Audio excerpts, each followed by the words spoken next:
Hello, I'm A.D. Hobbs, and I've received some criticism about some of my reviews being a bit too long, so I'll try and make this as short as possible.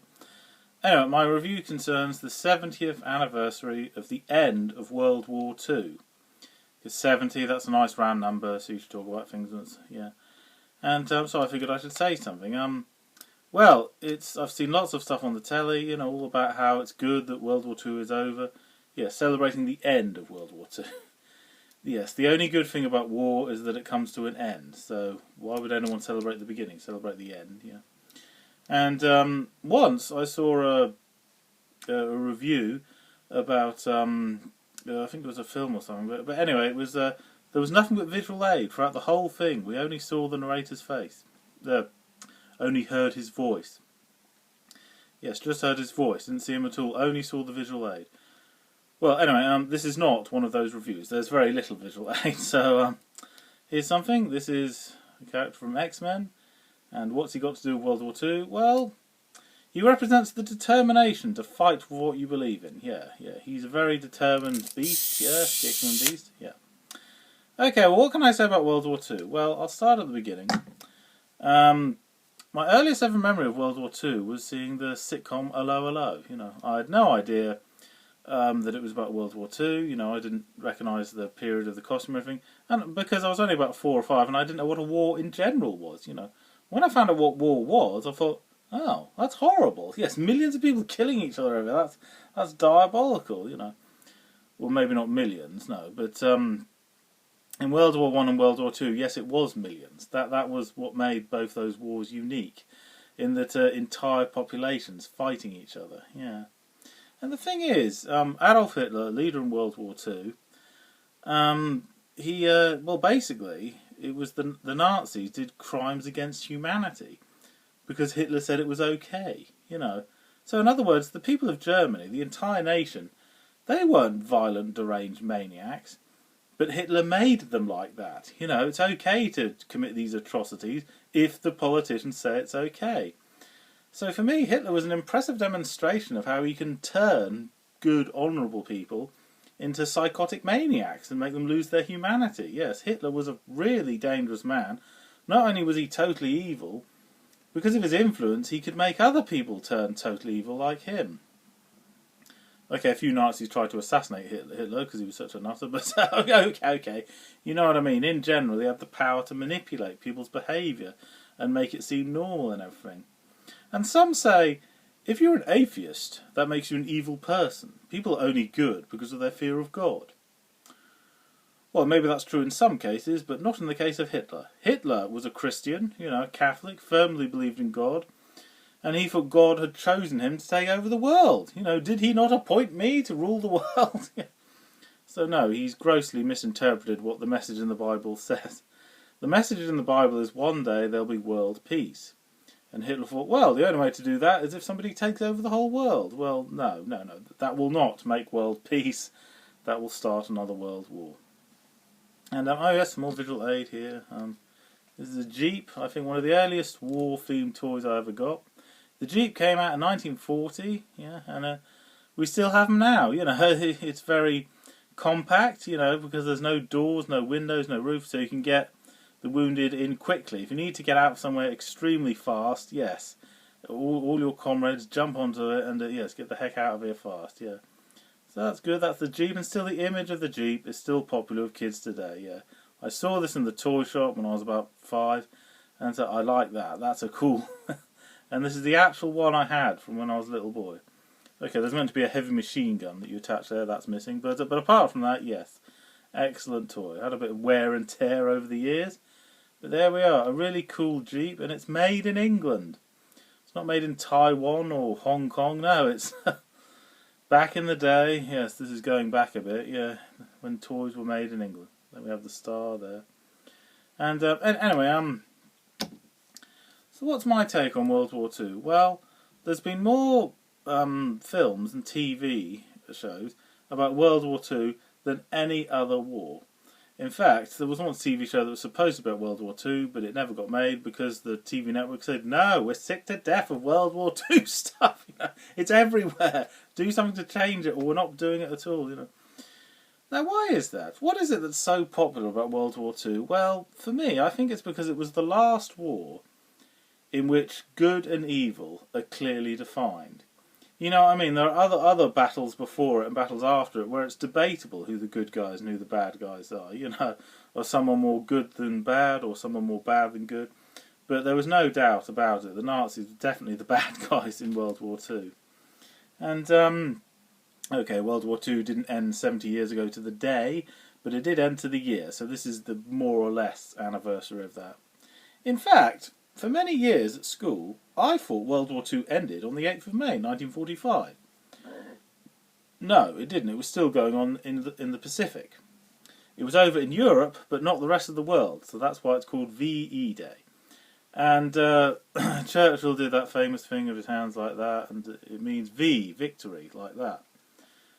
A lot of people think this is an all-American thing that means peace. Well, it's a very popular hand gesture in America now, but no, it was originally Churchill did it. It means V, victory. You know, we've won, yeah. And Churchill, well, the thing is, he was a great leader and everything, but in World War One, George V, the king at the time, he joined in with the rationing, had the same rations that soldiers had, you know, to set a good example.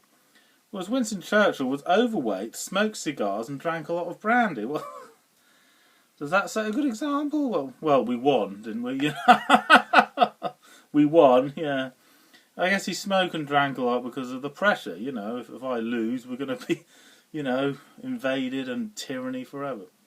And World War Two, it wasn't just about fighting the Germans. It was a fight against fascism, because fascism had become popular in Italy. So the idea of fascism was starting to spread all over Europe, and it wouldn't be so bad being invaded by a country that made you a democratic country. But if you're invaded by a country and they make you be fascist, and everyone around you fascist, no, we don't want that at all. So it wasn't fighting against a nation, it was fighting against the idea of fascism. We don't want fascism, no way. You know, it's not progression, it's regression, it's going backwards, yeah. So you're not just fighting over a piece of land, you're fighting for your way of life and everything, you know. And I've always been familiar with World War Two, you know, because as I said before, lots of TV and films all about World War Two. Some blockbuster films have been set in World War Two. But also for more personal reasons, because my grandfather fought in World War Two. He didn't join straight away, no, he was conscripted into it, didn't particularly want to do it, but he had to, you know, no other choice.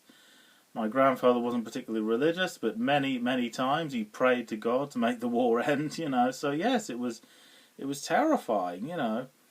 But everyone had to do it, you know. I mean, you feel a bit victimised if just you had to fight, but because the whole nation had to, then yeah, you don't feel so victimised, you know. And it was over, and apparently, I remember a history teacher telling me this, when World War II was over, or one day after World War II was over, there was no fighting anywhere in the world for one whole day. And after that, there's been fighting ever since. So yes, humans fight a lot. Okay, we haven't had another world war, so that's good. But yes, small battles here and there, all over the place. Humans fighting over land, fighting over religion, fighting because they don't want fascism or they don't want democracy or whatever it may be. They fight a lot. Which is really very sad, because sometimes you can only make an idea for your country work if you work as a team, you know. So, yes, some things can only be achieved by working as a team. No one's going to join your team if you try to invade them the other day. So, yeah. Anyway, a little bit of philosophy here. World War One and World War Two were horrendous because millions of people died. So they were horrible, don't get me wrong. But in the 19th century, it was a time of progression and regression. Progression in technology was getting more advanced, but regression in the way of civilian life. What I mean is, the rich were getting richer, the poor were getting poorer. They had to work longer, harder hours for less money. And the rich were just getting more and more powerful, and they deemed themselves to be divine or godlike, you know, and they didn't regard the poor as people, they regarded them as animals, just slave labour, you know.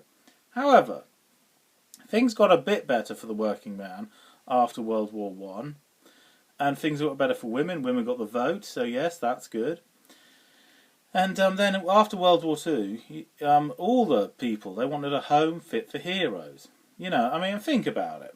Nowadays, a soldier, any soldier, he fights in a war, he risks life and limb, but it's all worth it because he gets paid such good money when he gets home. Now, what would it be like if an entire nation was like that? Well, the whole nation they demanded better wages, better living conditions, better everything, you know. So if World War One or World War Two hadn't happened, we'd still be living like poor peasants the way we did at the beginning of the 20th century. So, I don't know, you could say we would have gotten better conditions eventually with social reform, and some could say no, those changes would never have happened if it hadn't been for World War One and World War Two. So something good came out of the horror of war. I don't know. But this much is clear. I think England is much, much better than it used to be, say 100 years ago. Yes, living conditions are a big improvement for them, and all because of World War One and World War Two. But I don't think we need a World War Three. No, no, no, we don't need another war to make political changes happen. I think there are other, more peaceful ways of making political changes happen. And what do I think of war now? Well, I just think war is a ridiculous waste of time. You know, it's just mindless violence and destruction. And I just hate how in modern warfare so many civilians get killed.